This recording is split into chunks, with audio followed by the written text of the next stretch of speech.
onboarding shifting to a colleague of mine.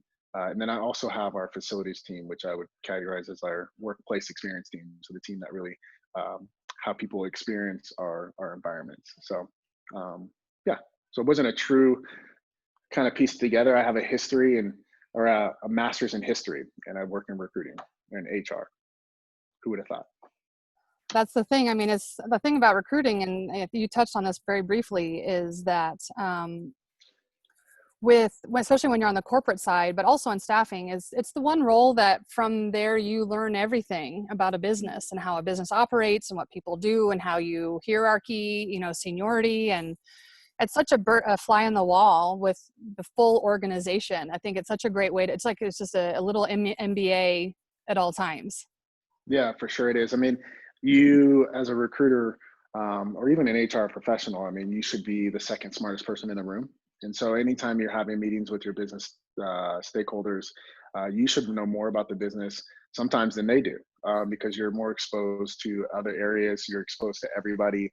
And if you were, say you're the technical recruiter and you're working on this product group and you're recruiting for that product group, you still have to know the implications of how that group is hiring and what they're going to hire for and how it impacts, say, the marketing team and what they're going to do. So you find yourself, yes, having a lot of business knowledge, and that's the key of being, I think, a great recruiter is having high business IQ, and then understanding how that translates into the type of talent that you help the organization bring in, and also future forecast, because there's a lot of times that the managers are so locked into what they're recruiting for or hiring for the core talent for that period of time, that they sometimes need a little bit of a push or influence from the recruiter to see that this person that you're bringing to the table can help influence them in the long-term path. And some managers are really good at that, and some managers are okay, and then some managers are not. They're just not good at it, right? So the recruiters do get to have involvement in how the organization shifts. So, and like when I was at Return Path, I mean, we were 150, 175 employees, and we grew that to about 500. And so there's a point where I knew everybody in the knew everybody in the company. And that's because you typically, from a recruiter standpoint, you're the one that's the first introduction to the business for those people. And then you keep those bonds and you see them grow and cultivate their own careers. But you're the only person, except for the CEO maybe, that will truly know everybody in the business or the section that you work in. Right. Yeah. No, and that's the way it should be, honestly. I feel like, I like to say not to bring in a sports analogy, but I really believe that, recruiters are the frontline offense for a company's growth, and we should be the face. We should be on the masthead of our organization. And when people have interactions with recruiters, they're having interactions with the corporate company as well. And so that's something I think we don't always take to we give it the gravity that it is as recruiters, especially, that we're representing a brand and a company. We're not just trying to fill jobs, especially on the corporate side. It's like, no, you're the face of the company. And so we have to be even more diligent about being positive and engaging and inclusive with what we do. And I'm curious for you, Derek, obviously you had, pardon me, I'm sorry, I have a little bit of the outside noise, but. No, it's okay. I'm just waiting for my dog to bark any moment now, so we're good. I actually want to make a comment on what you were just saying, that, one of the things I took a lot of pride in when I was a tech recruiter was knowing tech, and what it helped in my recruiting aspect was that a lot of times people thought I was actually an engineer or a software engineer or a tech person, because I just knew the business. I knew the industry. I knew, when an inner join or an outer join was, I knew all these things, and I took time to code. I took time to really kind of learn the craft. And then it made me more relatable to the people I was hiring. And to your point of, as far as knowing the brand, it resonated better with the engineers I was recruiting, because then they found that to be, hey, if he knows and he gets it, then the rest of the organization would get it. And that was true at Return Path for sure. And I think the recruiters that I've seen, they take it there. The good recruiters I've seen take an opportunity to understand the craft that they're recruiting for and be almost as if they are that salesperson. So if you're you're recruiting for salespeople or you're recruiting for executive leadership, like you understand those pain points and you can become very relatable. And tech is, software engineers get reached out to nonstop. And so what sets you apart is really understanding the technical aspects of their job and being able to ask them those questions to understand if they're going to fit your culture, but not ask them in a way that's interview-esque, right? It's more conversational. And I'm curious, I mean, you said you learned to code a little bit. What did you choose to Oh, learn? I was horrible. Uh, I did some JavaScript. I made like it was like a coin flip kind of game at the time. We had at Return Path, we had most of the organizations we had where I worked with had like these coding sessions like quarterly or hackathons. And so during one of the hackathons, I just teamed up with some of the senior leaders and they helped me kind of pick up some skills. But yeah, I really truly learned at that moment why it was like, I found myself so fascinated with how my code looked and how pretty it was and like how it organized. And then I realized like, oh, this is why we don't want these type of developers, because it causes us not to move fast enough in the product lifecycle. Or, this makes sense for the UX side, so it allowed me to actually have some empathy for the role itself. But yeah, I was horrible. That was not good. Sometimes you got to try things to know what you don't want. Yeah, yeah. This You is got to what learn. You got to make sure you know how to spell things right. And That's right. it's like a Not a, period. Yeah, it's like, geez. I am not a detailed person, Yeah. so that wouldn't work for me. I'm so curious. So I want to talk a little bit about a couple of the different roles specifically that you had. I think that this is going to be really interesting for our audience. The move to Prologis was a big one for you. I mean, it was like a very senior position. You're dealing with global talent. You're dealing with enterprise. Like, I'm sure there's rules and systems, and Yeah. from like a Wild West startup, it's a switch. So can you talk Yeah. to us a little bit about what it does mean to like work for a Fortune 1000 company and think about satellite offices, global, like Yeah. what are the problems and how are they different in this role than the last Yeah. couple roles you had?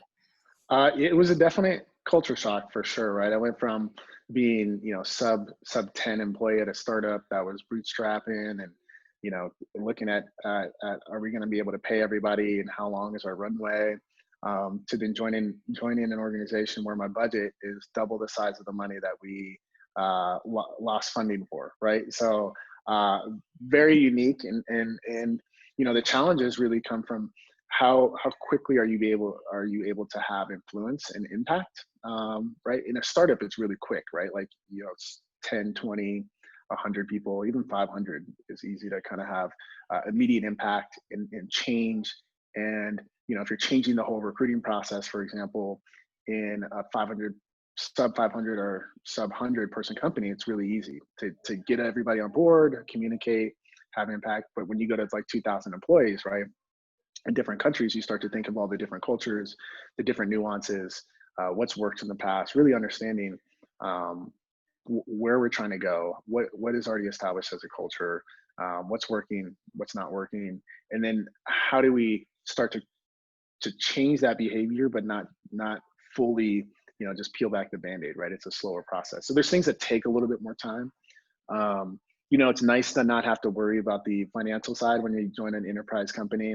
So there's pluses in the, I have the ability to kind of go out and be more creative in my spend and being able to do different things. So there's those financial aspects that come, but then at the same time, you find yourself relying on the fact that like, I can just go out and buy this. And when you're in a startup, you find you are more innovative in the aspect of you don't have everything. So how can I think through changing and evolving this?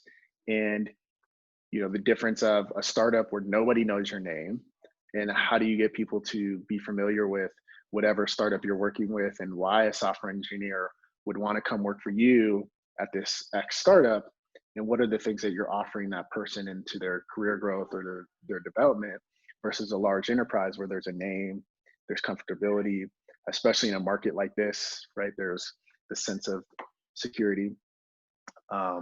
So that evolves and changes. But it was a culture, it was a culture shock. One of the things I looked at on my own background and as recruiters, you're your own brand. And as you think about your own career, you think about looking at your own resume and how another recruiter would look at your resume. And for me, I looked at my own resume and really kind of decided that I didn't have this leadership experience at an enterprise company, and I wanted to be well-rounded. And so I chose that as, that was one sticking reason of why I started to look towards more enterprise businesses, because I wanted to both be able to leverage. I've been in small companies, I've been in medium-sized companies, and I've been in enterprise companies. And so when you think about building your own career and your own resume, you have to look at that as well and determine where you want to go. And that was one of the factors for me. And our leadership team here is amazing, and I'm learning so much from our CHRO and then the other leaders that I sit with. We all have different perspectives, and it's nice to see and get more mentorship as I continue to climb or evolve my own career.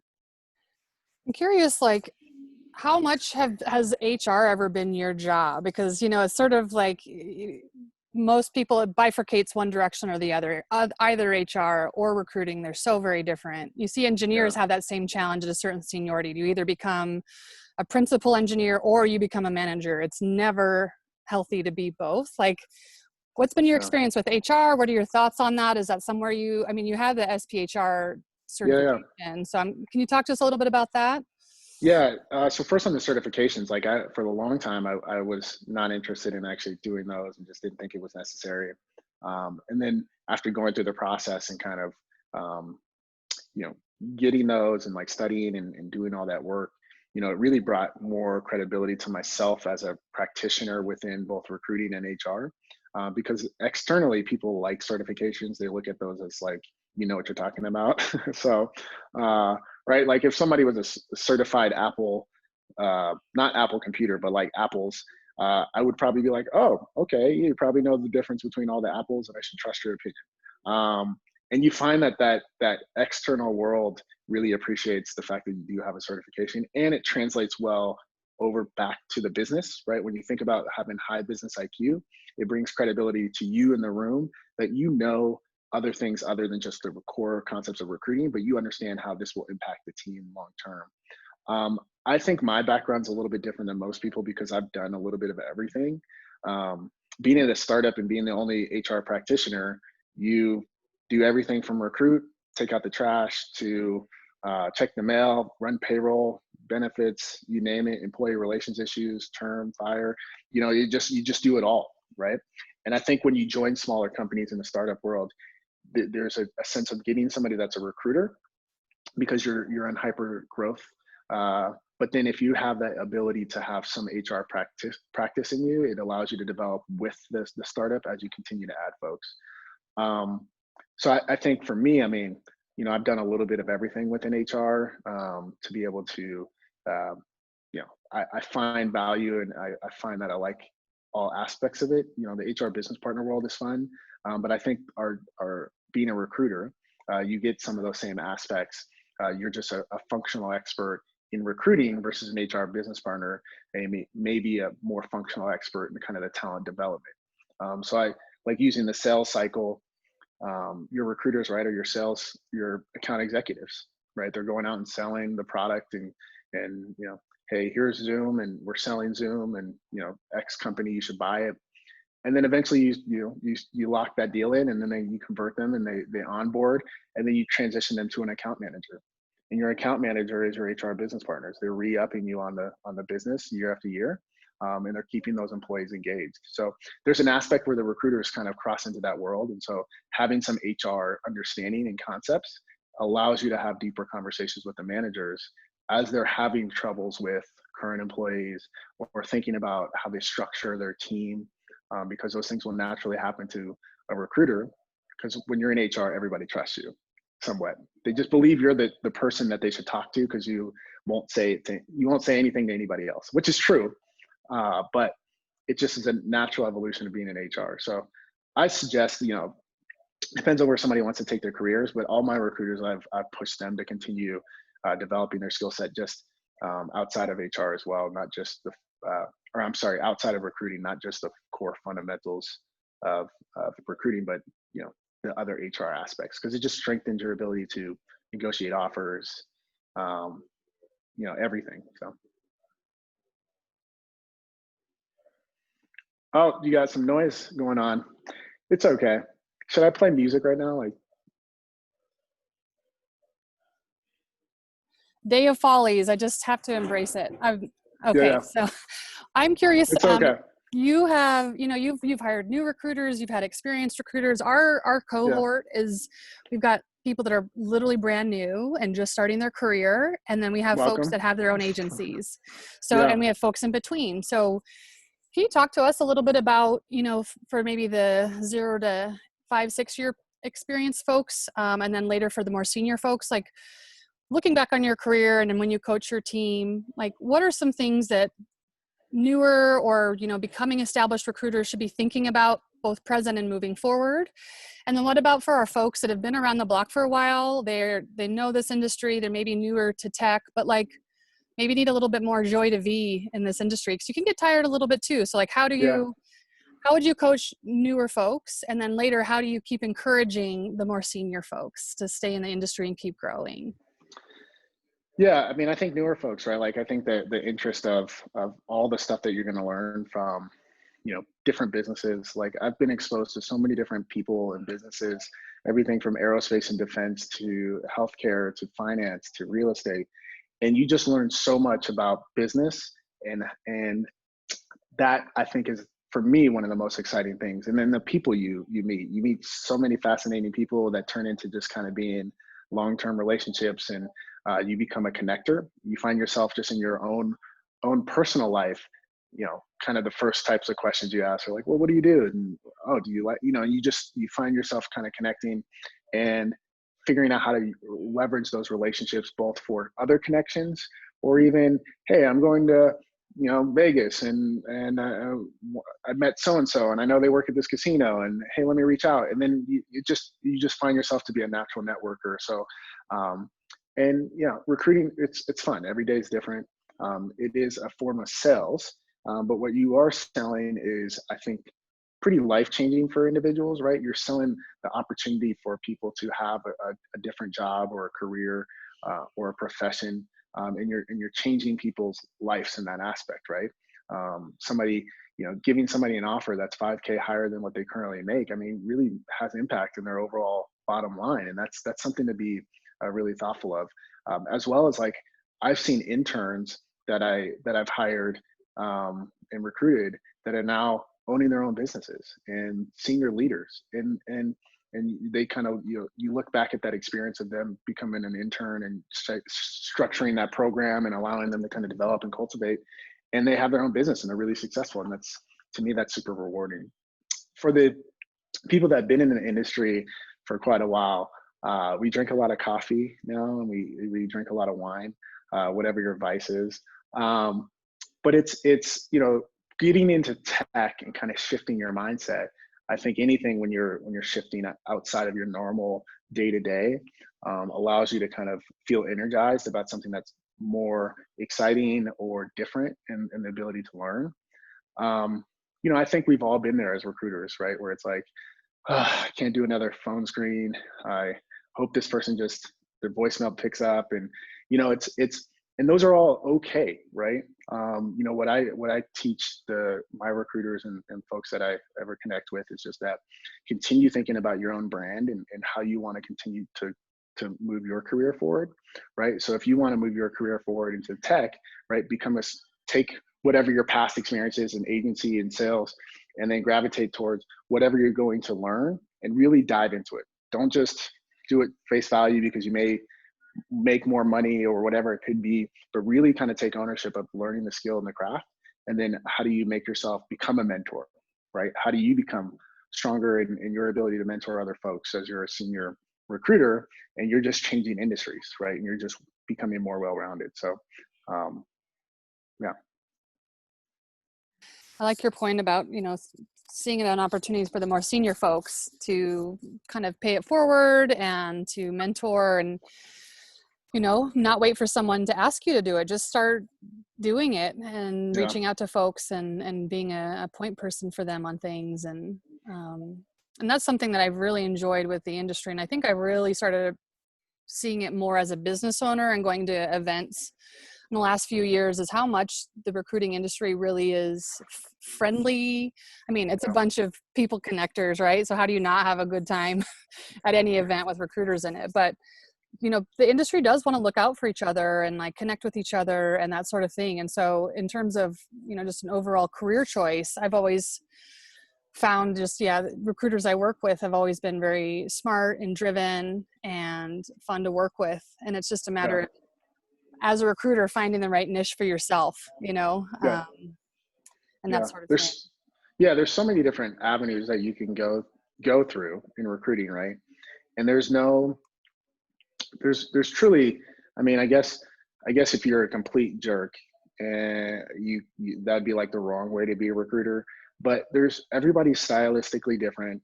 I might take notes different way. I might have my phone calls different way, or however I structure my own operating system to be good at recruiting. But the thing that makes to me the best recruiters are just those natural networkers, right? Like they feel really comfortable just being put in a room and just going to the person that is the most awkward in the room and sitting in the corner and making that person feel really like they feel comfortable. And that person just showed up because their significant other told them they needed to go. And they sat in the corner, had a beer, didn't say anything. And the best recruiters have an opportunity to make that person feel more comfortable. And I've seen that's when you can do that as a recruiter, it translates into everything you do when you're working for managers and you have difficult hiring managers and how you kind of lead through influence. There's so many things that you can accomplish as a recruiter for businesses that they just don't know really exist, or they're not willing to admit it, right? Like you have more influence on the CEO and the executive team than any other part of the organization, even finance, right? Because if you're not hiring the right folks, they're not going to meet the numbers, right, at the end of the day. And so it's really, truly, the recruiting team is probably the number one functional team in the business, or most important team in the business, right? So everything else gets pieced together.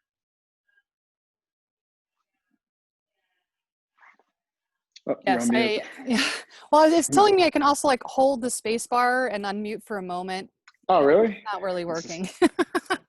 Now's Zoom. not the time to try new features, I guess. Yeah, it's all I good. mean, yeah, that's a very good point about the quiet person and like bringing them in, because that really can and should be a recruiter superpower, is just Mm-hmm. like seeing someone where they're at and reflecting like their value back to them. And I mean, we've all experienced imposter syndrome. And for us to be recruiters and people that tend to like work rooms, it's like, give some of our good juju to those folks that are introverted and not so comfortable in groups, right? And like to be that Mm-hmm. friendly face. And yeah, I mean, that's one of my, especially going into tech, like I just being able to like at least meet a developer where they're at and like drop some nerdy references so that we can like Yeah. bond on things. It's cool to see people warm up that prior to that interaction maybe we're not talking at all, you know. Yeah. I mean, I personally, I wouldn't say, like, when I started recruiting and who I am kind of naturally, I'm not a person that would just naturally go into a room and like spark up conversations with every single person unless I had a couple drinks, right? Like then it's a different ballgame, right? But I realized the more I got to know the business and the aspects of like what, for tech recruiting specifically, like what engineers were building and what they were working on and how they've done it, I became more inquisitive of just asking those types of questions. And that's what got me out of my own comfort zone to be able to then approach other folks and just be curious, right? Be curious of what they were working on and ask those questions. And then I think it strengthened my own skill set of being a recruiter. But it's not natural for all of us to just go out and recruit, just like public speaking. It's not natural. It sucks. It's horrible, right?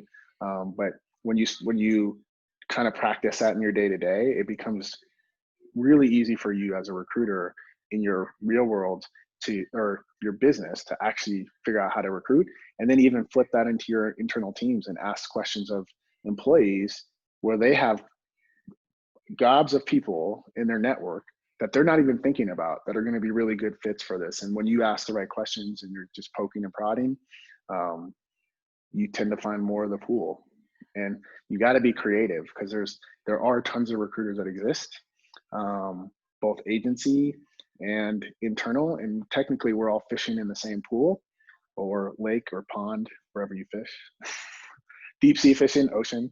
And so you have to, it's like this concept of like, we're all fishing in the same area. It's just whoever is going to have the most creative lure, right? That's going to get that fish to kind of bite.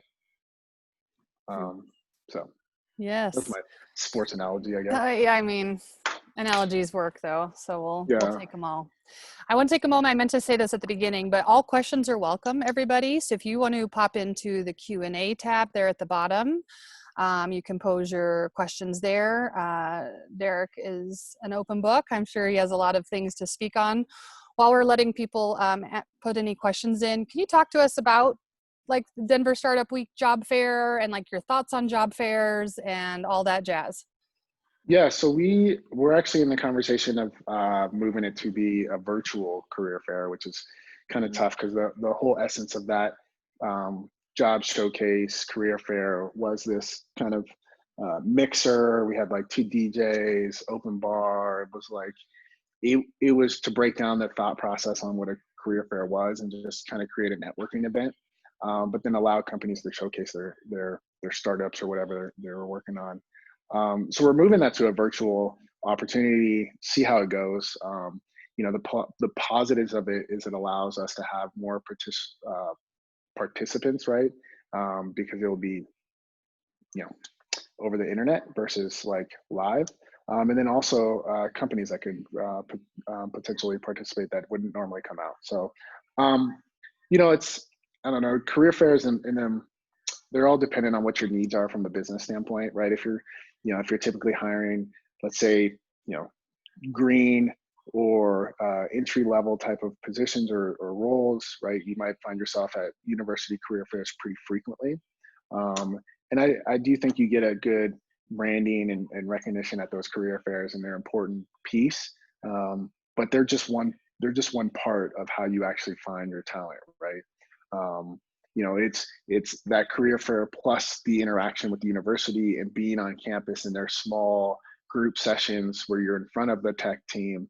CU used to do a thing where they would do like presentations for their software engineers that were graduating. And so I would attend that, right? And that was an opportunity for me to get ahead of the career fair and get to know the students before they even thought about their career, right? And so then I could source and recruit them ahead of time before my other colleagues even started to even think about them. So those, like, that you combo with that and you have a better opportunity. But there's tons of folks that are unemployed, so I would assume that career fairs going into the next year will be a huge pool of candidates. In years past, when the market was flipped, right, everybody had jobs, right? So let's just go from this time last year, and the people that you tend to want to hire in your organization are really successful at their job. And so there takes an effort of sourcing and selling and getting them to be engaged in your company. And it wasn't just let me post a job and wait for somebody to apply. It was let me actively go out and try to figure out who's the best JavaScript engineer that works in fine tech, and then get to know him or her, and then use that as your tactic to recruit. That person isn't going to a career fair, right? So they're going to events or presenting at events, and those are where you need to be kind of positioned, right? So career fairs, they're one slice. I wouldn't, but again, it's every recruiter is different and where they find their talent. The way I teach my team is it is just one toolkit in the Batwoman belt that you can use. Yes. Yeah. Career fairs are like, yeah, it's more of like a kind of a PR experience than necessarily very successful recruiting. But it's also a great way to just jump in with both feet and learn about your business and talk about it to 100 people in 3 hours. Yeah, no, exactly. And the one in Denver Startup Week, right? Because it's such a mixer, it's like it's a party. I mean, we got like daycare people, we got food trucks. It's just, I mean, it's a party more than anything. What I've gathered from the feedback is like it becomes connections and people. There's other companies that have gotten business from it. There's people that have shifted jobs. There's recruiters that have changed to other companies there because they met another company and those recruiters were hiring and they really liked that business and they've changed their, like, it to me, that piece for Different Startup was like, that was a true origins of it. It's just making, how do we make really strong connections and get people introduced to businesses that they don't even know exist in Denver. And that's the piece that's been really successful. The hiring actual talent, I think it's a mixture. It just depends on what you're looking for from an organization standpoint. Right. You know, yeah. And yeah, that's awesome. So we had some questions come in. So this question's from Josh. Josh is actually here in Denver. I like Josh's LinkedIn tagline because it says, "I'm putting the you and I back in recruiting." So shout out to Josh on that. He's actively interviewing now. And so he has some questions related to when you know, as a recruiter interviewing a company, because as everyone knows, or they should know, interviews go both ways. We also need to suss out that company, that hiring manager, the role itself. You know, are there questions that you have found successful for you when qualifying opportunities to ask, especially as it relates to talent, how they respect it, how they execute against it, like how to start separating orgs from just talking one way to really validating that they're a talent first organization? So I take this as a question of like me as a manager, like a recruiting leader, and how I interview for recruiters and not me interviewing for positions. I could probably answer it both ways. You know, one of my approaches for looking for recruiters, right, is curiosity. You know, the types of questions they ask me, follow through process, all the things that you would think how a recruiter should treat a candidate through the process, how they go about that same process, like flipped, right? So to me, every single point of the interview process is like a test. So like, for example, I intentionally don't respond to the recruiters I'm interviewing. This is like a secret now. So now it's out, cat's out the bag. I don't respond for like 2 or 3 days because I want to see if they're gonna, like, how are they gonna approach me? Are they gonna come back and say, hey, what's going on? Just checking in, because that's the same thing that happens in the day-to-day recruiting world with managers. And how willingly are they to continue kind of, and how do they approach that? Are they, hey, you didn't get back, you know, like, what is their approach in getting feedback from me? And how do they do that? And that's something that, you know, I tell them after the fact, but it is kind of a assessing them out and seeing how they actually handle that, and gather feedback and collect it, because that is part of recruiting. So I would, with that feedback, like every touch point of the interview process that you're going through, you know, think of it as a candidate experience, right? So did you reach out to the manager? Did you say thank you? Did you not? Did you, you know, did 3 days go by? Did you ask for feedback, right? And if a week goes by, what did you do, right? Those are things that I look for. If I was interviewing, you know, questions that I would ask, you know, which is important for recruiters. You got to know what types of questions you're asking. Ask questions. That's a key thing. Understand, you know, do your research, understand the business, understand the pain points of the business. I would say most of the questions, if I were going to ask questions and I was interviewing for a recruiting position, I would probably be more inquisitive about the business itself. I could probably get high level questions answered about the team and the role and things like that. And those tend to stay the same as you kind of grow. But then I would ask questions about the team I'm going to support. So if I'm supporting product management, what is that team working on? What is their roadmap? Where are they finding losses? You know, do they work with the engineers? Do the engineers, how much technical debt do the engineers have? You know, what are they programming in? What are they, you know, when you start to ask that, it shows that you're, how you're thinking about the business and as a recruiter, and not just thinking about like, you know, putting a butt in a seat. So that's kind of both sides. Hope that's helpful, Josh.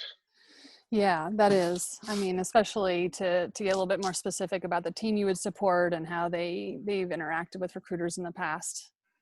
That kind of thing. Great. Next question. Any tips for working with recruiting agencies? So this is from Noelle, and I'm wondering, I think maybe as an internal recruiter, when you're working with agencies to help supply your internal or candidates for internal roles. Any Yeah. tips on how to manage them? Yeah, I mean, be honest, right? I think all the agencies I work with, and everybody knows that I'm pretty candid, right? If they're not performing, I'll tell them. If they're doing well, I'll tell them that as well, right? Um, and if how you're selecting agencies, there's tons of agencies. I think somebody had told me there was like 800 or 900 tech type agencies in the Colorado market, right? So there's tons of agencies out there, and not everybody's for everybody, and that's okay. But work on finding the agency that's right for your culture, right? And ask the questions. Just interview them how you would interview a recruiter for your organization. Are they aligned with your I&D strategy? Are they aligned with the things that you want to do from a cultural standpoint? Do they understand the workflow and the work stream, right? And how they can work with managers and how they work with you? Or are they just trying to go around you, right? And be go rogue, for example, right?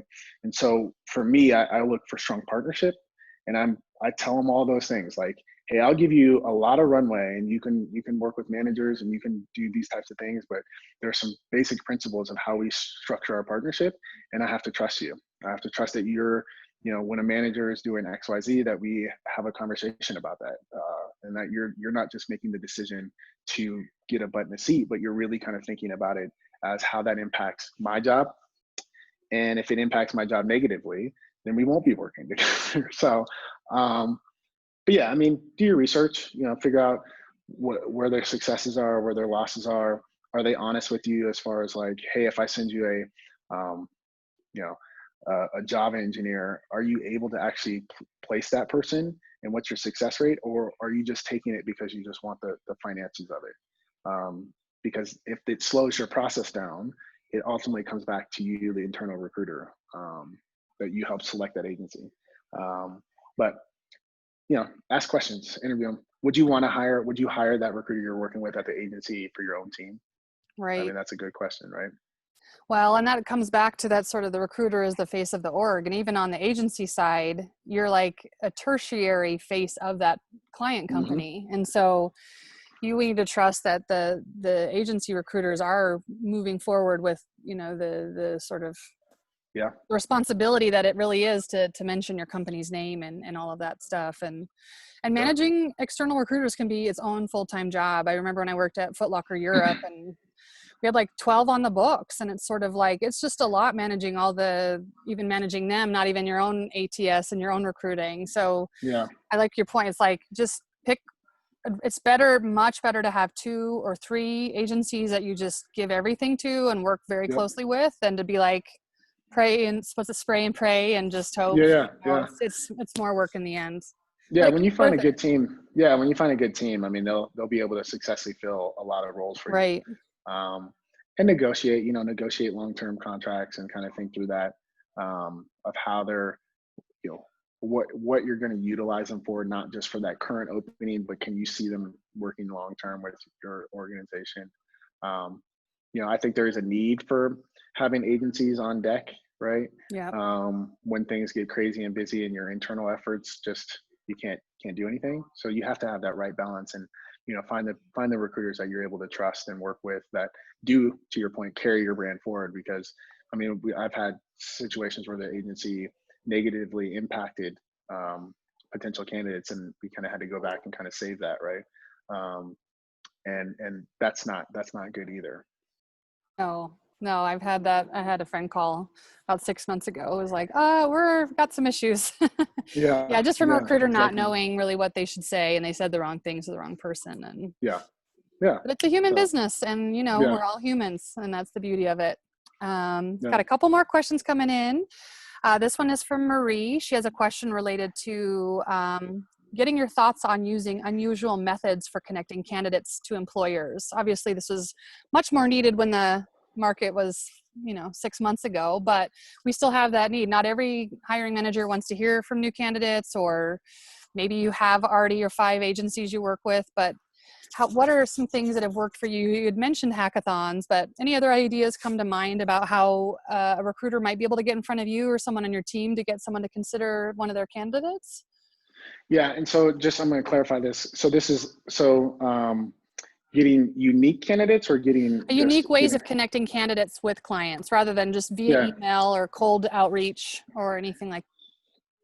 yeah. I mean, there's it all depends. I mean, we have managers that I encourage to reach out to candidates, and that getting an email from the CEO, for example, is way stronger than getting an email from a recruiter. So there's that piece where candidates may not be on the market and not interested, but then when you have the right business leader reach out to them directly, um, all of a sudden their ears perk up, right? It's a different kind of perception, right? So um, that has a lot of impact.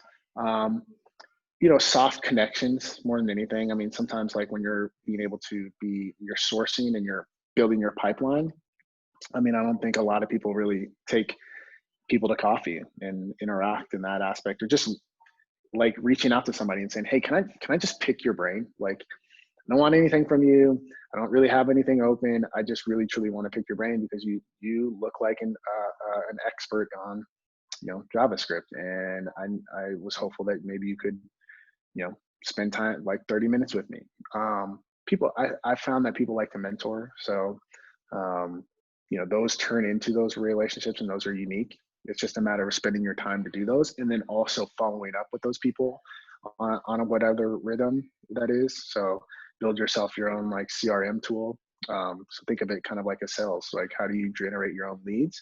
And then those leads, how do you cultivate those leads to grow into beautiful flowers that turn into and you also have to think, you got to keep, I don't know how recruiters do it, but you got to keep your mind straight on, like, you're hearing a role being open and you're automatically going through a list of like 5 to 10 people's names that either I can reach out to these 5 people and they'll have somebody, or these 5 people are going to be a good fit.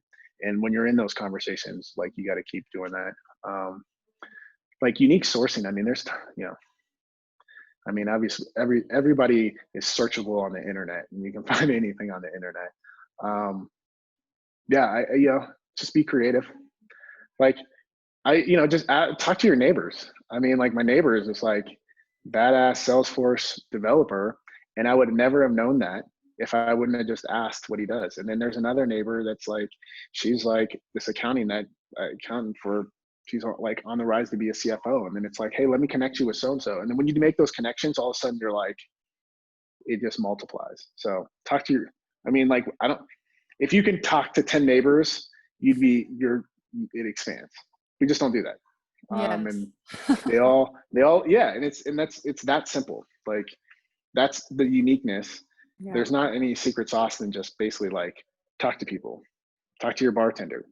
Right. Well, and I think you're making a good point too of just seeing your network as your own inventory, like your entire career, like people Yes. from forever. And just when I'm doing my little relationship management and my CRM side of things, like setting a task out 3 months, I do a quarterly check-in, and just sort of like, how's it Yeah. going? And then it's just, especially if you're trying to do from the candidates into the hiring manager space, it's sort of, I like your idea of just natural connections. And maybe even this to come back to you, Marie, a little bit, maybe there's an idea of just freely introducing some people initially. Just, hey, she said she was interested in your organization. You seem to be a manager there. Would you be open to just an informational introduction? I'm not expecting anything in return. I just always am trying to connect great people using a little bit of flattery and just trying to like Yeah. connect the relationships. And that's kind of like what you're saying, Derek, is just starts. And then you just kind of, if you stay on Yeah. it, you can build from there. Yeah. And there's like, I think she had mentioned like the comment about hackathons. Like, hosting events, like, I love hosting events, whether they're directly related to like us hiring at that moment. I like to use our space, and I'm like, hey, let's have an unconscious bias movie night, and where we can invite this group, this RubyCon group to the event, right? We might not have anything open, but it allows them to see our space and it allows them to interact with our environments. Hosting things is always nice. Nonprofits, like, I'm a big believer in nonprofits, and a lot of times they don't even have meeting space, but they know everybody. Like, they truly know everybody because they're out there like trying to raise money for their nonprofit. And when you offer like, hey, we have a space, and this is when spaces were open, You can use your, hey, Special Olympics of Colorado. I know you have your quarterly, funding session. You can use our space downtown anytime you want. Just let us know. And then they have it. And then next thing you know, that whole board is now part of an advocate for you. So there's creative, like, you just have to think of ways of like, outside of that you're making connections and getting people to either see your space or see your environment or kind of interact with you in a different way that they normally wouldn't have. Yeah, and you're bringing up a good point too. And this is something I think didn't come to me till later in my career, and like it would serve us all well to do it a bit more, is like to also go to events for your own professional development and Mhm. for your own networking, and not just there to look for candidates. So like, where are there women in technology events? Where are there, Colorado Tech Association just had a big event, and thinking through some of these higher end, like more professional networking events where, like, kind of what you're saying, now you're exposed to people who are on boards or with other organizations, and it's just a side door to making these relationships that build over time, rather than you're immediately looking for transactions up front. But you can build real relationships just getting out there for yourself, that can then Yeah. lead to clients. Yeah. And ask questions. When your voice is heard in a large room and you ask a question, one that resonates with the panel and the people that are up there talking, and it gives you a reference point to then follow up with them via LinkedIn or email, because you can say, hey, I was the one that asked this blank question, and then it's instantly like that moderator's like, oh yeah, so speak up, have a voice. I know those things are uncomfortable, but it could be a simple question, how did you get into the industry? I don't know, super simple. Right. But yeah, to your point, I mean, wherever you grow your own career, right? If you're going out doing certifications and you're in that classroom setting, you should know, I see 12 participants on here. You should know all 12 of or 11 of your colleagues, right? You should know where they work. You should be connected with them. You should be able to reference that you were in recruiting innovations class and so forth and so on. Awesome. Okay, last question here. This one's from Tanika. What advice would you give to a tech startup to really accelerate growth? What are the basic elements needed, in your opinion, to focus on clients and talent? That is a heavy question. Everyone's trying to figure that one out. Yeah, oof. You figure that one out. Let me know. Let me know. Yeah, that one's a tricky one, because I mean, I think it really depends on your leadership team more than anything, right? And like where you're focused at, right? Like if you're focused on hiring talent, I mean, speed and efficiency on your recruiting process to then how you onboard them is probably going to be the most critical. Like being worried about a 401k is probably not the most important thing, right? Uh, Man, that's tough. Do you think it would be around like standardizing the interview process or having candidate scorecards? Like, is there certain things related specifically to the recruiting process? It again, it's such a loaded question, right? One of the things I learned in my career is like really understanding the executive team that I work with, and the leadership I work with, because not every shoe fits, right? And so I can't take what I did at Return Path and make it work at Prologis. And so there's this situation where you have to kind of understand like the culture that you're trying to build, and then just be true to that culture.